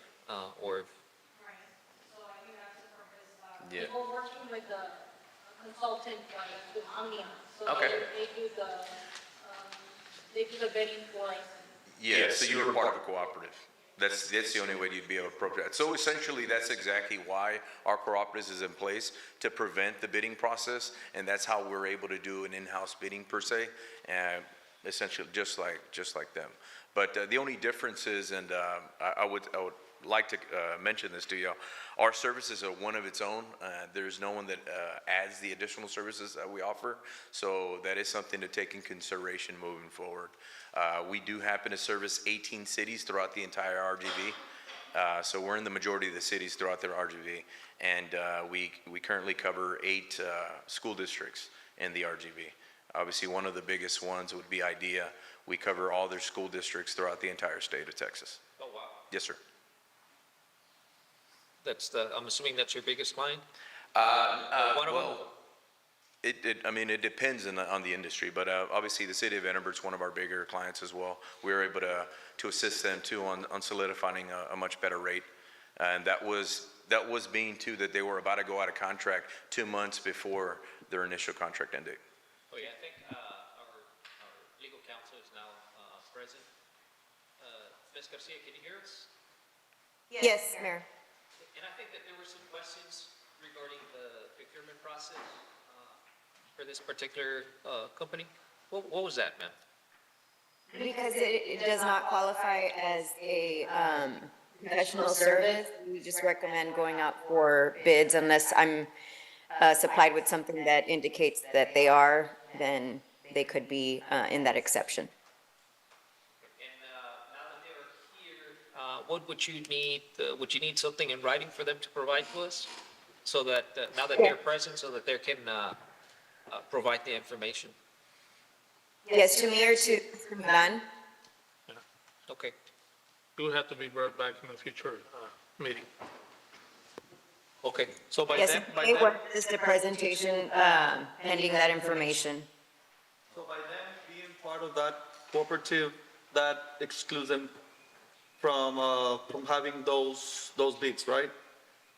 Yes, it could. Okay, and then, of course, so what documents do they need to provide in order to just confirm that and make sure we're following the guidelines? Typically, they'll have a number that's issued to them. We call the company, verify that they're in good standing, and that's all we would need. Okay, very well. Thank you so much, Ms. Garcia. Yes. Part of that same cooperative, so I know that we're with Amian by 4 and 6, so if it's another cooperative that we're not a part of, then we need to get into it first. Okay, and if not, we would have to go with bids? Right, so I think Yes. that's the. Yeah, that is correct. Yeah. Yeah. Okay, very well. Well, if you wouldn't mind getting together with our city manager and providing that information, we are very interested in the Yes, sir. services that you have to offer. We just want to satisfy that we're doing things the right way. So if at some point you could provide that information, we would appreciate Most it. definitely, we'll definitely get on it ASAP, and just like Ms. Garcia said, you would have to join the cooperative, and I think that'd be the next step. Once we send all the information to the city manager, that'd be the next step to opt in, and then we can facilitate with the rest. Any other questions? Would take some time to answer in regards to the services? No, I think that was the question that we had, and Okay. and I know that our legal department wanted to address that. But other than that, I think that we're good. Thank you. Okay, I appreciate it. Thank you, council. Thank you for your time. Have a good afternoon. Thank you, sir. Thank you for coming, appreciate it. Okay. We move now to item 5A, discussion and possible action to approve resolution number 2025-17 to authorize the finance director to open a Cash App business account. Mayor Commissioners, yeah, this is basically asking for permission to open up a Cash App account, mostly for the usage of the concession stand for parks. The reason we want to do this is to try to avoid any cash handling by the concession stand, and hopefully in the future we can do it with all the cash handling in the city. Yes, sir. Very well. Do we have a motion? I move to approve item 5A as presented. A second. That's the second. Questions? Does that include like Apple Pay and other forms of payment, or just Cash App? Right? This would basically just be Cash App. Do you need Apple Pay and those other items? I'm also working with our local bank to see if they can provide credit card readers so they can also take credit card payments and maybe Apple Pay. Square. And all that other stuff, yeah. Apple, Cash App is Square. We're about to but- approve yeah. this. Do you need for us to make it a little bit broader to include those It's the services? same I'm account not can work sure for if you. legal, I think this is just to open the Cash App account. I think as far as Just us for taking Cash any App other right now. payments, yeah, as far as any other payments, I think we're already able to do that as long, Okay. not what Very legal well. would say. So the motion remains as presented to open an account for Cash App. It has been second. Any other questions? No. All those in favor say aye. Aye. Motion carries. Thank you. Resolution 5B, discussion and possible action to approve resolution number 2025-18 to authorize the finance director to open a Lone Star National Bank account for revenues collected through Cash App. Yeah, Is this would part be- of the same? Yes, basically to link the Cash App to that specific account, because I don't want to link the Cash App to one of our bigger accounts, so just specific account for that. Very well. Very well. Do we have a motion? Yeah, I move to approve 5B as well. Second? Second. Has been second. Questions, concerns? All of those in favor say aye. Aye. Aye. Motion carries. Thank you, sir. Moving to item 6A, discussion and possible action regarding the approval of expenditures and contracts valued less than $50,000, but more than $5,000 that comply with or are exempt from section 252.0215 of the Texas Local Government Code. Ms. Mayor and Hernandez? Commission, on behalf of the Administration Department, we have 3 requests. The first 2, you'll see a little later in the agenda. Those are the contracts for the musical entertainment for our Freedom Fest. So what's included here is to pay the deposits that are required within the contract. And the third request is to assist the RGC Greater Chamber of Commerce. They have an event going on this Saturday, which is a Pit Boss Showdown. And they will be having some live performances, a cook-off, a car show, and the payment here is a sponsorship to assist them to cover the cost of the musical performance of La Leyenda. No, I'm sorry, los Los traileros traileros del norte. Right. I would like to ask the commission to discuss that particular payment in executive, the one for los traileros. That's for the pit boss, right? Yes. Yes, because I received the letter and I want to talk it in executive. Because there's a, I'm sorry? Because you have a legal question? That is correct, yes. We have a legal question, and I think I forwarded to you, Ms. Garcia. There's a prerequisite for them performing, and I want to discuss that because I don't want to just pay the money and then we don't satisfy that prerequisite, and now we're going to be out of money. The payment was going to be issued to the Greater Chamber of Commerce as a sponsorship because of that particular concern. So we can hold the payment until we know. Let's just wait till we discuss it with the rest of, because I don't think that they're familiar with what I'm talking about. Okay. So we'll wait for that payment. But for the Freedom Fest, I don't think that, was that also included here in your presentation? It's in, Ah, okay. Okay, very well. Was that the only one that we had under that item? There's also EDC and public utility. Okay. Under item 6A? Yes. Yes. Okay. Is there anybody Who's gonna presenting for be EDC? present?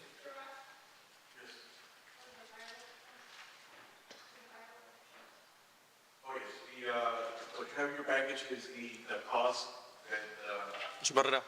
for the fireworks for the Freedom Fest. This is based on last year's and the years before.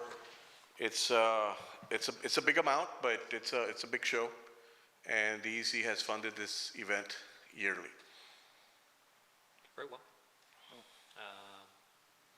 Anything else from you?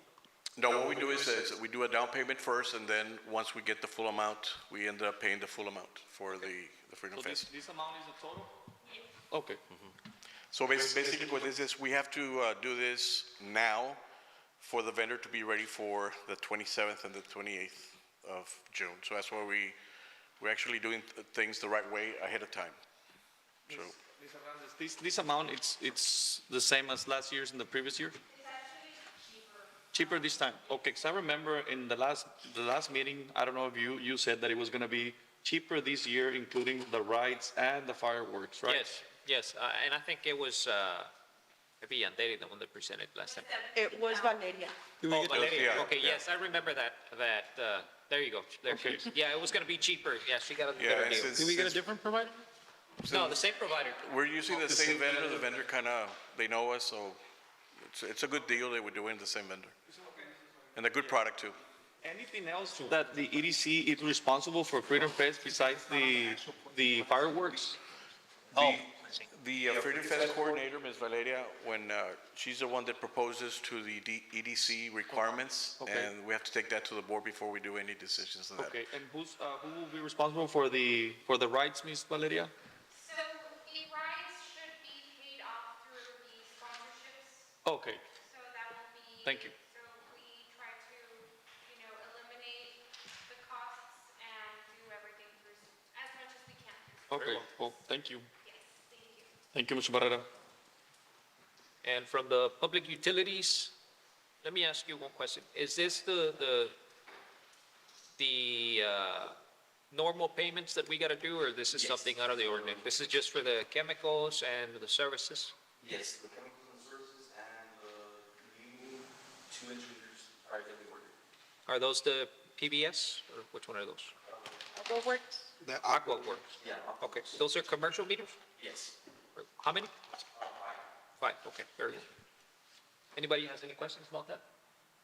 Okay, so I suggest that we make a motion at this time to approve all of those payments with the exception of the, Payment to the Greater Chamber of Commerce. that is correct. I move to approve items as presented with the exception of the payment for the Greater Chamber of Commerce, sir. Second, second. has been second. Questions? Concerns? All of those in favor say aye. Aye. Motion carries. Payments have been authorized. Moving to item 6B, discussion and possible action to approve contract with La Leyenda for the 2025 RTC Freedom Fest event scheduled for June 28, 2025. Mayor, Commission, this is the actual contract, the performance agreement. It has been reviewed by legal, and she made some recommendations that I will be sending back to be added. So I'm requesting the approval with legal's recommendations added to this contract. Very well. I move that we approve the item with the changes that legal recommends. Second? Second. Does anybody have any questions regarding this contract at this point? If not, all those in favor say aye. Aye. Motion carries. Contract is approved, subject to legal requirements. C, discussion and possible action to approve a contract with MIA 22 for the 2025 RTC Freedom Fest event scheduled for June 28, 2025. Mayor, Commission, also this is a contract portion for us to commit with the group, also reviewed by legal with some recommendations needed to be added. Very well. Do we have a motion to approve this item? I move that we approve the item with, pending the legal recommendation. Has been second. Questions? Anybody? Concern? All of those in favor say aye. Aye. Motion carries. Thank Thank you. you. We're gonna have two great groups. Well, three.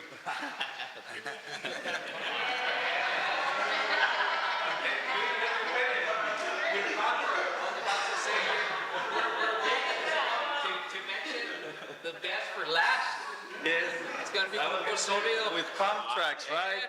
Now, we're gonna have the surprise, which is our very own Mr. Ben De Leon. Thank you so much, and for doing it without a contract.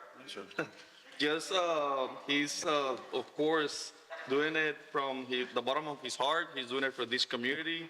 We know that it's, you're taking away a day of work, where that's what, and so we appreciate that, doing it for this community, doing it for everybody that loves your music, well deserved. So last for the, you're not, honestly, no,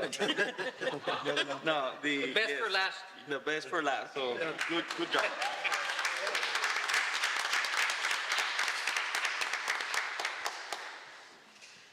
Y va a invitar a todos a cantar. Item 7A, discussion and possible action to enter into a lease agreement with tenant Maria Garcia at 408 East Main Street, Rio Grande City, Texas, 78582. Mayor, this is one of the suites that we have available at the Tijerina Complex, and it's Miss Maria Gracia. She's in our audience, Miss Gracia, and she's interested in, again, leasing one of the spaces available. I am sorry about that, ma'am. I said Garcia and it's Gracia. I sincerely apologize about that. I misread it. But So she came actually in the perfect timing, just before we were working on the agenda, so oh, good. we're ready. Okay, well, do we have a motion to approve that contract? Yeah, I move to approve 7A. Second. All those in favor say aye. Aye. Motion carries. Thank you. Welcome, ma'am. Felicidades. 7B, discussion possible action to enter into an agreement between the City of Rio Grande City and the Little Club Youth Foundation. Yes, hello, my name is Crystal, and I am the president of the Little Club Youth Foundation. Our mission is to provide free, nutritious meals to the children of South Texas. We prepare the meals in our central kitchen and deliver them in fully equipped food trucks, ensuring that everything stays fresh and warm. We have been providing the service in various cities across Hidalgo County. This will be our first location in Starr County, and we're excited to offer this service to the youth of Rio Grande City. Nice. Thank you. Thank you. Can you tell us a little bit more of how the distribution of the food works and what is it that you do so that the community knows? Yeah. Yes, little bit we more. prepare all our meals at home. You know, we have a huge kitchen, so we're preparing all these meals. We transport them in our food truck, and we have a cook and a teacher passing out the meals. They're made at that moment. Different meals include spaghetti. We have spaghetti, we have mac and cheese, corn dogs, hot dogs, kid-friendly foods. And where do you provide this food. Or ma'am? who qualifies for this, like for, like Two who qua- qualifies? Any child between the ages of 3 and 18. Okay. So any child qualifies as long as they are 3 to 18. Oh. Because we are in Rio Grande City, they can grab and go. So they don't have to sit and eat, they can grab their, so I'm thinking we can get a line going and just pass out the meals as Okay, they do you go. go to parks, or do you We just go to announce parks. it on So weekends, or? in cities, we have Mission McAllen, we work with the housing department. So during the school year, like now, we're out there for about an hour from 4 to 5, 5 to 6, and we are in a city building, and we do provide the meals and an activity. Because it is a grab and go here, we would just provide the line. But we do have contracts, we have MOUs with Yes. Mission Housing, McAllen Housing, FAR Housing, and then, of course, the parks, which would be the cities. We're working with a memorandum of understanding agreement with the organization, and also she's in coordination with Mr. Trevino, because he's going to be at one of our parks. Again, it's a free service, and again, the city of Mission, and I know other cities participate in this. Yes. Fully free service. Okay, okay. Very well- nice. Well, thank you so much for You're clarifying welcome. that. Thank you. We were kind of wondering what kind of a service it was. So, Yes, you're welcome. correct me if I'm wrong, do you usually try to target events, or is it just something that you announce, we're gonna be? Yeah, so we have flyers, and we'll be passing them out. When we come, we'll have one of the staff go out and just knock on doors, and that's usually how we do it at other locations. At the other spots, we're at bus stops, so usually the kids get off the bus, come eat, and then they walk home. I don't know how busy the park is. I was gonna ask that throughout, but we can play it by ear as we go, depending on the tournament. How often do you provide this meal? So it's every day, Monday through Friday. The whole month? The whole, from June to July 31st, for the whole 2 months. Oh, wow. Yeah. Okay. Do you have a count? Like how many would you be getting So on we a daily start basis? with, we have a cap, so we have to start with 75, and then depending if I need more, I just request, and they will let me get, if we need as much, you're welcome, you're welcome. Thank you for If it's a reaching neat out, program yeah. and the kids come Or out. just, when you have the flyer ready for the first one, let us know so we can know the day, the time, the Yes, place. yes, and so that's what we're working on, And the on the menu. MOU. Yes, and the menu. I'll be there. Yeah, we got the That's your menu. menu. All right, thank you. I would like to see you guys, that way we can promote it. Yes. a little Yeah, more Thank you so in much. person. Thank All you, right, thank you for being here. Thank you for assisting. Mayor, before we continue, I would like to ask Ms. Gracia, because, I mean, yes, we know that she wants to make an agreement to lease the Tejerina, but, Ms. Gracia, maybe do you wanna let everybody know what you're gonna be opening there? Or is it a surprise? You wanna keep it to yourself? Yes, please. Yes. I mean, we're live here, and the community wants to know what you're gonna be offering there. So I'm her daughter, Mayra Gracia, and Ms. Maria Gracia has been or was a teacher for 30 years. She's retired. She has been retired for 3 years and has been tutoring there on Main Street, but she is looking for a more separate personal location because she's in a salon. So she will continue her services as tutoring elementary students, and her prices are below market value, so they're not very expensive. It's a service to help students that need more additional help, aside from school, more one-to-one attention. And keeping it in Main Street brings in more people in and out, more visual, more activity on Main Street. We love the area, so she wants to stay within that place. Well, thank you so much for the service. Obviously, Yes. I didn't know exactly what it was gonna be for, but it was being recommended.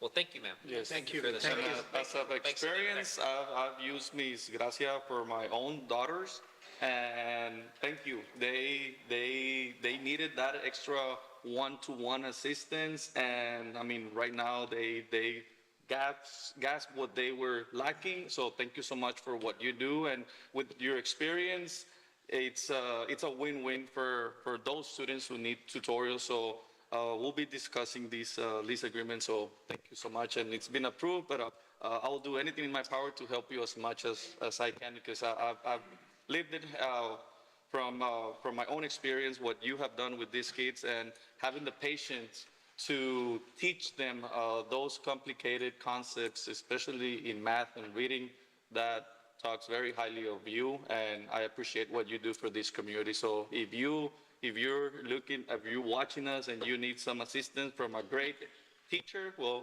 Ms. Gracia will be there at Tijerina. Thank you. Prices are not that high because a lot of these parents that come to me, some of them are very low income.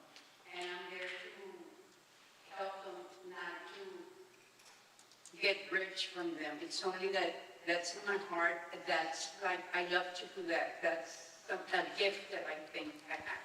They want it back in school, but I prefer to target the ones that really need help and that parents are willing to come and see. Because some of these parents are very, very low economic. They work as providers or whatever. I cannot price, like, give a very high price on the tutoring because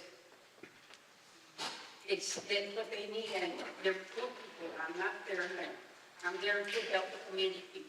And I wanted to say in the middle because I have from all schools. I have from La Union, IDEA, Roma, and all. Great So job. they come to me. I don't advertise anything. I told her not to advertise on Facebook. But for some reason, I still end up with a lot of students. Thank you. Your Thank you work so speaks much. for yourself. Thank you. Moving to item 7C, discussion. It's 7B. Did we need a motion for Yes. 7B? I move to approve Oh, yes. item 7B for, Second, Second. any further questions? All those in favor say aye. Aye. Motion carries. Thank you. 7C, discussion and possible action to solicit bids for a parks design master plan. Mayor and Commission, in an effort to plan, and I know we discussed a lot about parks and having good quality services for the community at no cost in our parks, we're looking at several properties that could be better developed and designed so that we can get an actual cost of what these improvements are, so that during this budget time over the summer, we can start discussing how much some of these projects would cost. So I'm asking for the commission's approval so we can begin soliciting bids to get a design for some of these properties to be incorporated into our parks. Very well. I move that we accept the recommendation, administrative recommendation, and solicit bids for our park. Second, I second. questions, concerns? All of those in favor say aye. Aye. Aye.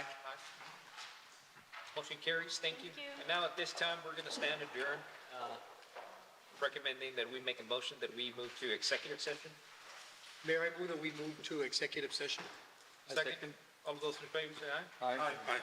We stand adjourned to executive session.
Okay, we're,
give direction how to say.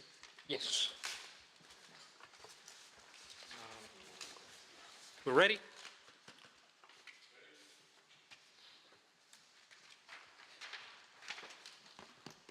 We're back to reconvene from executive session and moving forward to, I'm sorry? Oh, yes. Time being 4:05. Moving forward to 9A, discussion and possible action regarding personnel matters. And at this time, we need a motion, Commissioner. I move that we accept item 9A as discussed in executive session regarding personnel matters. Second. I second. Motion has been second. Questions, concerns? All of those in favor say aye. Aye. Aye. Regarding 9B, discussion and possible action regarding several legal and real estate matters. Go ahead. I was going to say, I move that we accept the item 9B and as far as real estate matters as discussed in executive session, Yes, which includes legal action. which includes legal action Okay, as discussed in executive. as discussed in executive session. Yes. Second, I second the motion. all of those in favor say aye. Aye. Aye. Motion carries. 9C, that item is moot. No action. No action. Yes, that is correct. Then item 10, adjournment. Was there something else? expense in 7A? item 6A. 6A. Yes, that is correct. That is correct. Yeah. We, 6A. It's going to be, I think, let's discuss it. Going back to item 6A, discussion of possible action regarding the approval of expenditures and contracts valued less than 50,000 but more than 5,000 that comply with or are exempt from section 252.0215 of the Texas Local Government Code. In this in particular, we were pending with a $5,000 payment to the Chamber of Commerce. And are we making a motion to approve that payment? Yes. Conditional upon having performance on that Yes. day, correct? Yes. Okay. So I suggest that somebody make that motion. I move it. That we approve the item and that the funds be dispersed upon, Completion of the work, Yes. completion of the performance. I'll move to approve the payment of $5,000 to the Greater Chamber of Commerce upon the completion of the performance of the musical group at this time. I second that motion. all of those in favor say aye. Aye. Aye. Motion carries. Thank you. I think that concludes the items, right? And at this time, we stand adjourned, time being 4:07. Thank you. Thank you.